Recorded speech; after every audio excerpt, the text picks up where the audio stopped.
পশুপালে কখনো পিতামাতার নাফরমানি করা যাবে না, পিতামাতার সঙ্গে অন্যায় করা যাবে না। আল্লাহ পাক বলেন, নবী মুহাম্মদ সাল্লাল্লাহু আলাইহি সাল্লাম বললেন, বুখারী শরীফের হাদিস, ইন্নাল্লাহ হারামা আলাইকুম হুকুকুল উম্মাহাত।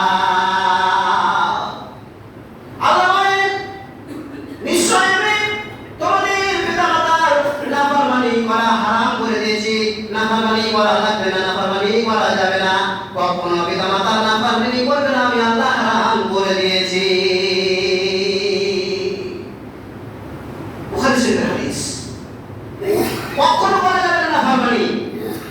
নাফরমানি করলে, যদি আমরা নাফরমানি করি, পিতামাতার অবাধ্যতা চলি, পিতামাতার সঙ্গে অসৎ আচরণ করি, তবে আমরা কখনো জান্নাত যেতে পারবো না।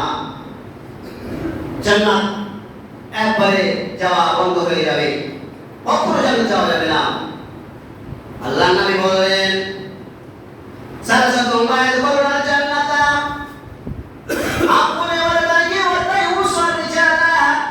আল্লাহর নবী বলেন, তিন ব্যক্তি জান্নাতে যাবে না। যে ব্যক্তি, এক নম্বরে, যে ব্যক্তি পিতামাতার অবাধ্য চলে, পিতামাতার অবাধ্য সন্তান, পিতামাতার সঙ্গে খারাপ আচরণ করে, অসৎ আচরণ করে, পিতামাতাকে গালি দেয়, গালাগালি করে, পিতামাতাকে তিরস্কার করে, তুচ্ছ তাচ্ছিল্য করে, খারাপ ভাষে, এই ব্যক্তি কখনো আল্লাহর জান্নাতে যাবে না। আল্লাহ পাক বলেন, সে ব্যক্তিকে জান্নাতে দেবেন না। দুই নম্বর হচ্ছে দায়ুস।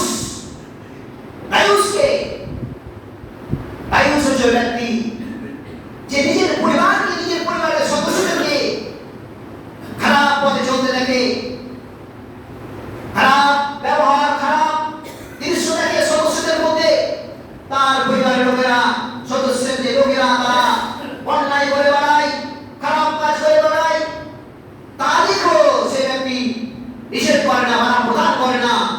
এই ব্যক্তিকে বলা হয় দায়ুস। এই দায়ুস ব্যক্তি কখনো আল্লাহর জান্নাতে যাবে না, কখনো যাবে না। তিন নম্বর হচ্ছে পারহিজা। যে মহিলা কি করে পুরুষের বেশে চলে, পুরুষের পোশাক পরিধান করে, পুরুষের পোশাক পরিধান করে যে মহিলা চলাফেরা করে, এই মহিলাকে বলা হয় হিজারা। এই মহিলা আল্লাহর জান্নাতে কখনো যাবে না, কখনো যাবে না। আল্লাহ পাক বলেন, কখনো জান্নাত দেবে না। আল্লাহ পাক বলেন,